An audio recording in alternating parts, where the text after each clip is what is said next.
Keep going. All right.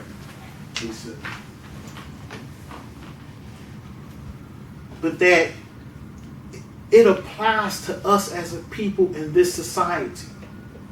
That a system that's meant to administer justice to the people can be so corrupt that it does actually more harm than good. And that it can yield such influence over people that even the people who these men are trying to help will actually be forced by that system to turn against the people who are actually the solution to the problem. The general says this often. He says that we used to be the virus and now we're the cure. Mm. But being the cure is not enough if the people don't take the cure. Or if there's people in the way of you getting to the cure. And this is the message inherent inside of scriptures. This is the work in which we are about. It is the purpose of our foundation. It's the purpose of the Igwe firm with respect to wrongful convictions and actual innocence. And it's the reason why so-called ex-offenders are in charge of it. My name is Joshua Asadi. I'm here with Big Brother Minister Alif and Brother General Man Sharif. That's one thing I'd like to add on that is, it's a beautiful dissertation.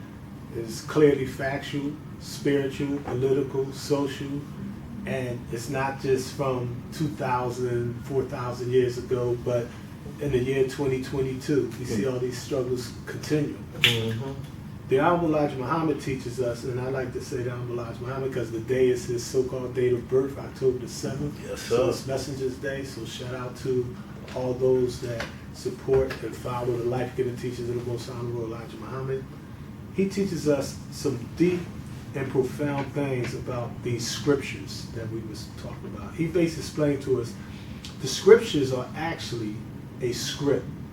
It's like a studio director drawing up a play, and he's going to put certain characters on the stage to fulfill a certain script. Mm-hmm. And then they compile those scripts into one big script, and we call the big script the scriptures, the Torah, mm-hmm. the Septuagint, the Vulgate, the Sanskrit, the Bible, the Quran, what have you.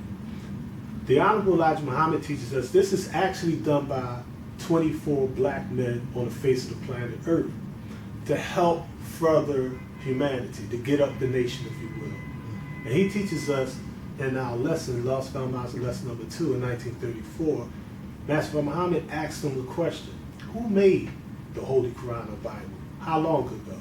Will you tell us why this Islam knew history 25,000 years? And the Honorable Elijah Muhammad answered on February 20th, 1934.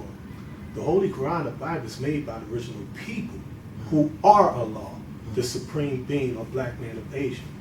The Quran will expire in the year 25,000, 9,980 years from the date of this writing. The nation of Islam is all wise, does everything right and exact.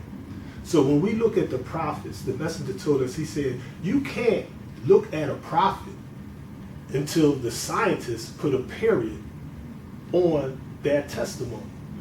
Because while they're alive, you can be reading in the middle of the script and you think you know what you're talking about. You don't even know what you're talking about. If you was to read the script in 1958 of our beloved spokesman Malcolm X, you would think and conclude, oh, he's the who ran. If you seen Judas when he first gave up being a fisherman, you'd be like, oh, Judas this, oh, Korah that, Abdullah ibn Ubay that. But the messenger teaches us, no, you gotta let him continue. Let him finish the work, let him finish out the script, the play. And then at the end, we put a period on that works. And then when we review it, we'd be like, oh, the champion of the people was the hero of the people. But we made the champion of the people look like the villain of the people. We made the bad guy look like the good guy. We thought that the angels were the demons and that the gods were the devils. We thought we was in heaven when we was really in hell. We thought that we understood these scriptures.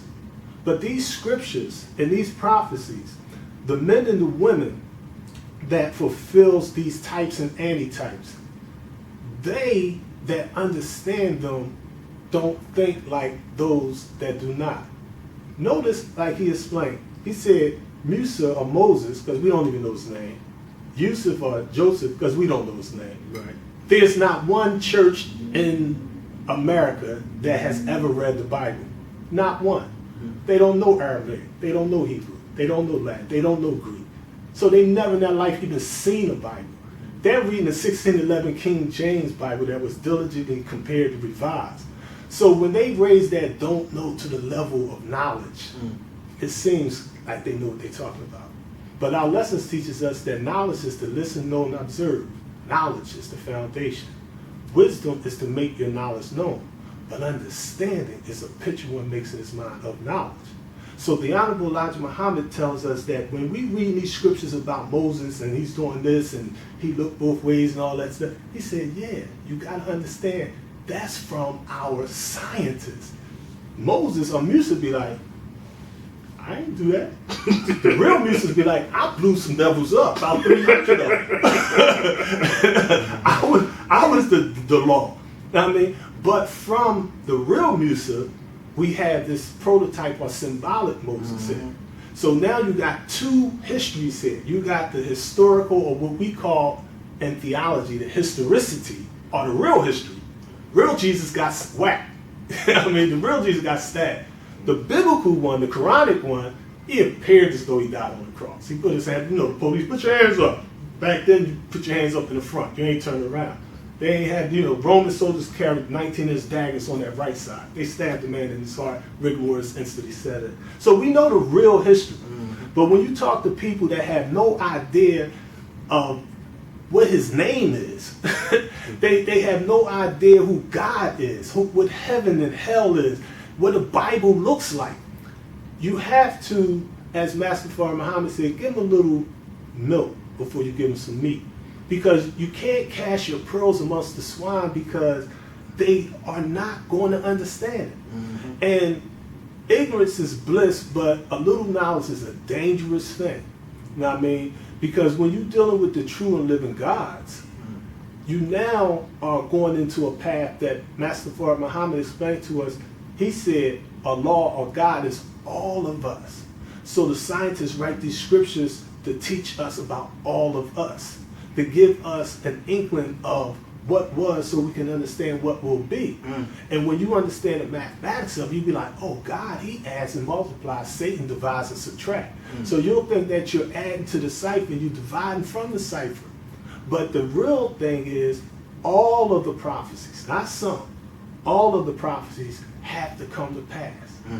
Every last one of them. Some shape, form, or fashion. They'll be like, Master Farah Muhammad, the messenger, whatever, Malcolm, Minister Farrakhan, Silas, Jeremiah, the FOI, the MGT, the believers, the disbelievers, the what have you.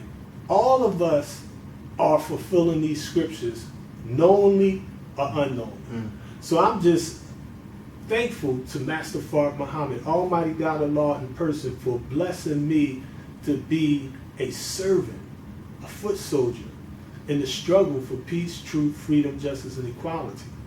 And like Josh said, when he got on post, and when he was a young man, when I first met him, before I taught him anything, he already had a profound understanding of the Bible. I didn't teach him the lesson to teach. He already had that understanding. And at the time, the block officer, Miss Brown, happened to be an MGT. So I sparked her. She's a supreme angel for real. So I'm Miss Brown, put him in mine. I mean, so I got you. You know what I mean? Boom. And he's like, bro, I'm not Muslim. Oh, you don't have to be. I mean, I'm not Muslim either. I mean, Islam is not my religion. I don't believe in religion. And we hit it off from there. I mean, but he always had a profound insight on things. That type of insight, you don't get that from somebody. You know what I mean? You not be like, you see a dude, he be like, oh, he's a gangster. He was a gangster when he was a baby. You know what I mean? Oh, so-and-so, he's gay. He was gay when he was a baby. Certain things is just in people. certain people, they just born to do certain things, to take it to another level. And it's like, if Josh is talking about music, money, relationships, law, he just is able to take it to the clouds.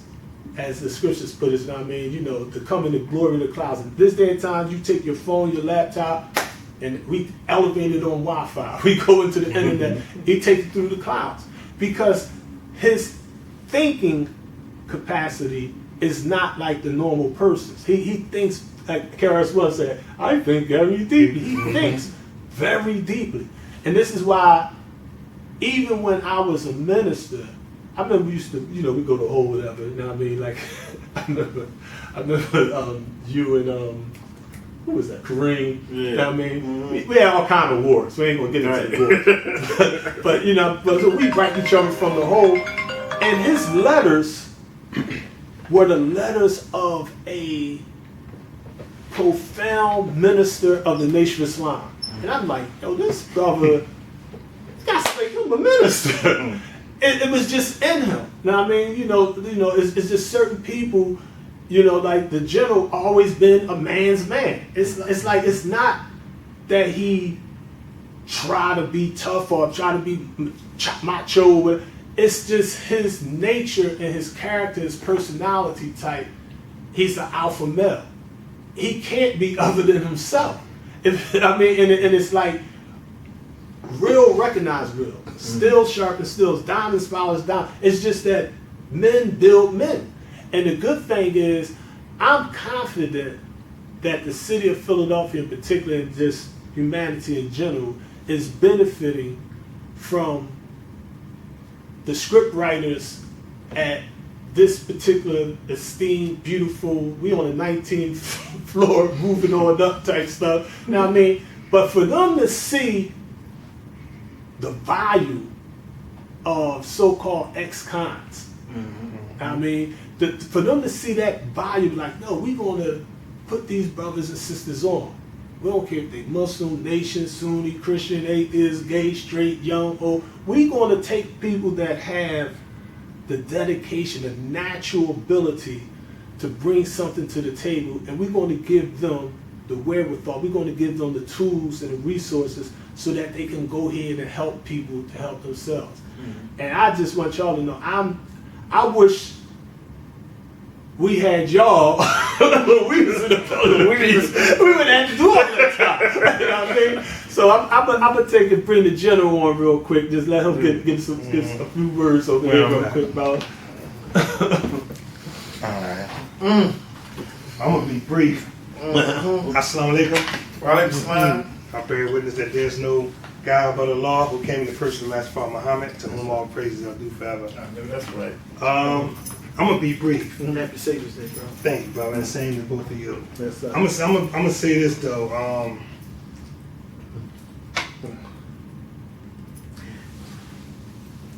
What better way could the Creator manifest His power than to take the same thing He did in the beginning? He took nothing and gave it direction and purpose, and then put it before the world, right? And put it before the world that He's judging and condemning. What better way? You know, you sitting here with individuals that was taken from society and identified as the worst of the worst, that had no value, nothing. But the teachers of the Most High Elijah Muhammad have proven over and over again that Allah, that supreme righteous intelligence, have the power to take nothing that's really not just not that it doesn't exist. It's just not doing. It's not doing nothing, so it's identified as nothing. But the teachings gave us purpose by showing us the value of what we see in the mirror, and gave us purpose and direction. Now that nothing became something. And just like in the beginning when the Lord created Himself out of triple darkness, that nothing, that darkness, it was substance in it.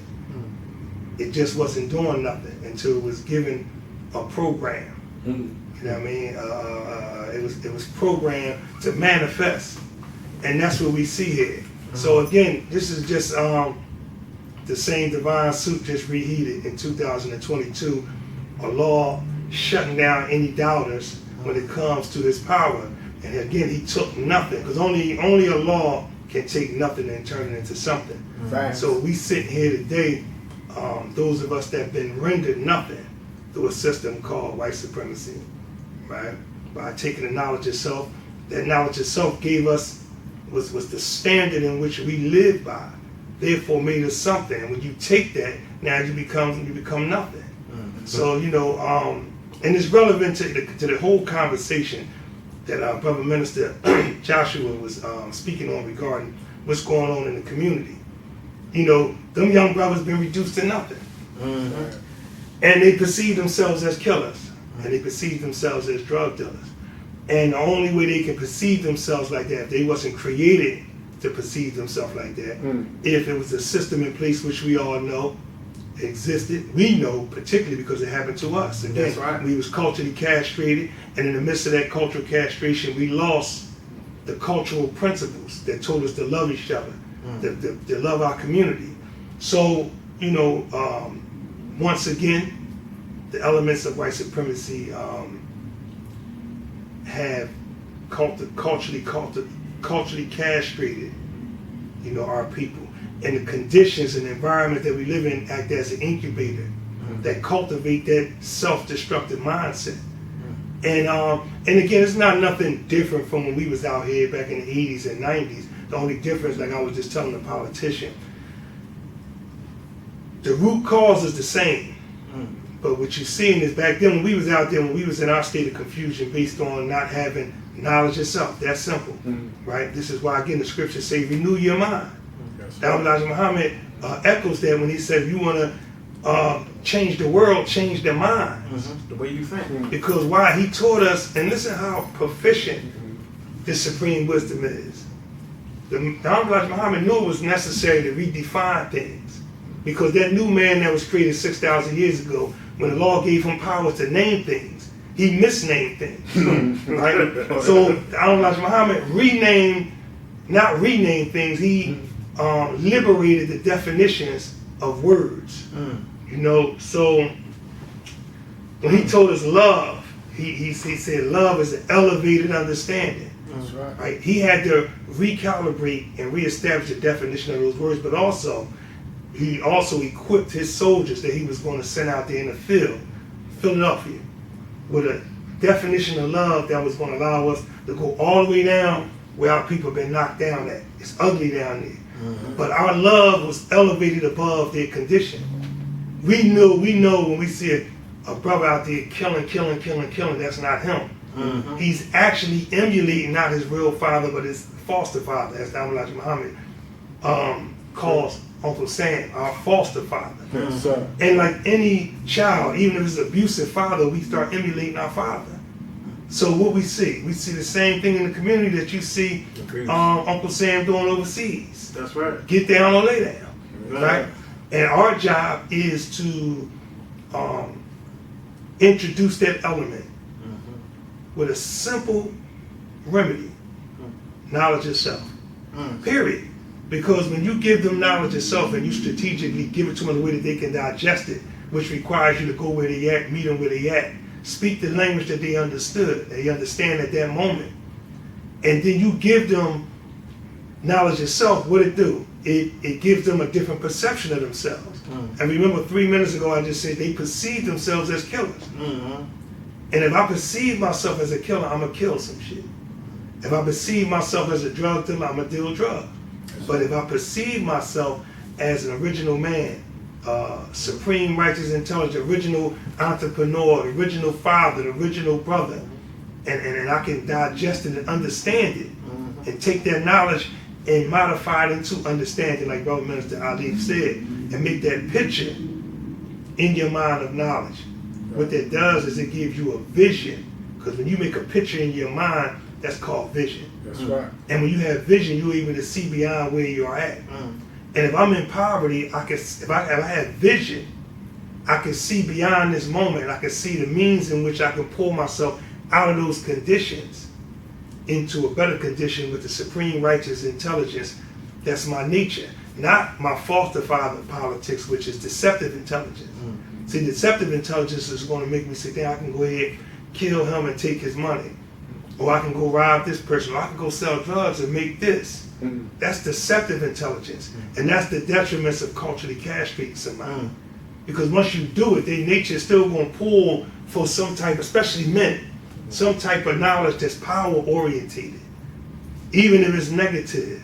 We don't have no scale. We lost the knowledge of good and evil. We don't understand, the value of it because we don't value ourselves and we don't have that lens to see it through.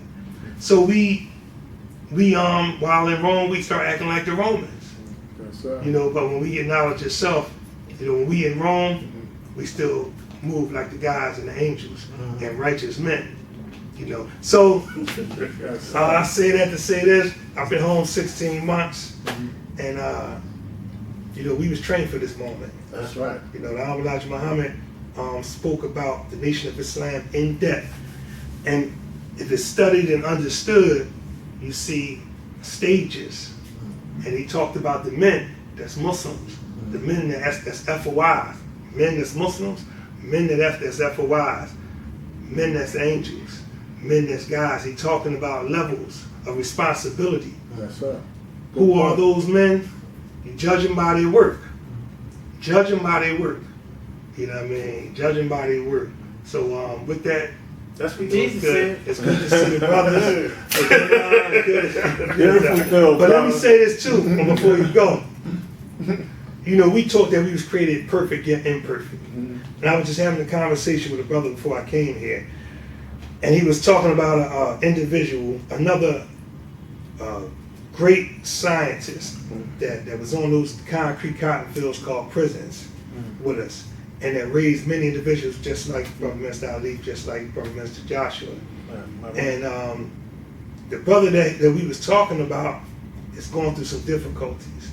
And the brother that I was talking to, he raised his brother. And, he was distraught that the brother's doing some other things, right? And he asked me, how should I feel about that? I said, we not spooky, meaning, you look through the lens of being perfect yet imperfect.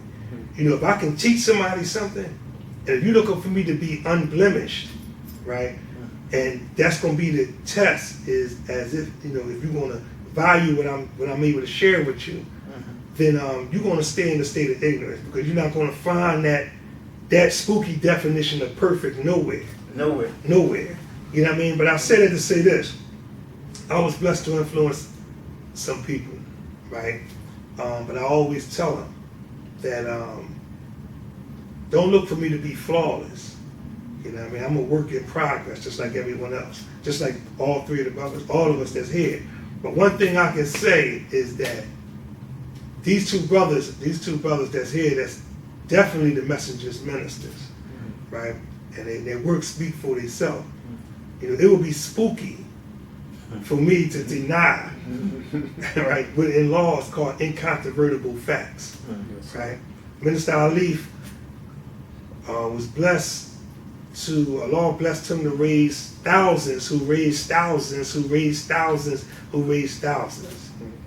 Same with Brother Minister Joshua. So, that is definitely to be saluted and acknowledged. And I just want to take this moment to thank the brothers. Thank you, brother. Thank you for your work. Thank you for your many books. You have a lot of people that just talk about it. All over the world. If you physically transition to Mars, or whatever happened to you, right? Whatever physically happened to you, if you poof and you go on to Mars, or whatever, right? Incontrovertible facts is facts that can't be disputed. When if somebody trying to understand how to manifest, I gave the book to Meek in jail. Modified mathematics. You know what I mean? Modified is what is manifestation? Modified mathematics. Check this book out. You know what I mean? The Angels of Allah. All those books. All those books. Your book, Religious Dimension. Who write materials like this unless they was touched by God, the reality, the real God. But in closing, the scriptures say that I believe it's 10:7, Revelation 10:7. On this day, the mystery of God should be over. That's right. You know what I mean? And that bear witness to all the prophets that came before our messenger, Elijah Muhammad, who never said he was a prophet, said he was a messenger. And he explained that prophets are signs on the road pointing to a destination where you're going to meet your Lord. That's right. Right? So when you come, when you run across the seal of the Prophet Muhammad ibn Abdullah 1400 years ago, then one who's wise is going to look for the next man to come that's going to introduce him to the reality of God. Good teaching. Unfortunately, much of the Islamic community, our beloved brothers, have unpacked, like Mr. Farrakhan said, unpacked at the sign. You know, it said prophets are signs on the road pointing to a destination. But Satan, being true to his wicked word, said he was going to be right on that same path, diverting the people. So he done convinced Then you don't need to go any further. the Muslims that hold, unpack your possessions at this sign. And just remember, and Mr. Farrakhan said like this, just imagine. Teach, brother. He said, just imagine. He said, just think about this. Mr. Farrakhan said, say on your sign, prophets are signs on the road pointing to a destination. Right. And you going to New York, right? And you run across the sign, and the sign say 20 miles, New York. Yeah. And you get out and unpack your property as if you're at the destination. Yeah. If that's not deceptive intelligence, then what is it? Yeah. Right? And you can't even get mad at the deceiver because his respite is predicated on the dead staying the dead. After he was granted respite, Allah granted me respite until the day that they are raised. Allah granted him respite. That's right. So it is in his vested wicked interest to maintain the dead state of the original people. Then he won't be judged, then punished. It's in his best interest to tell the people, Assalamu alaikum. Listen, and the only ones that's teaching the reality of Allah, because that's the only power that can neutralize that second most powerful force, which is the second most powerful is that supreme deceptive intelligence. Only supreme righteous intelligence can nullify that.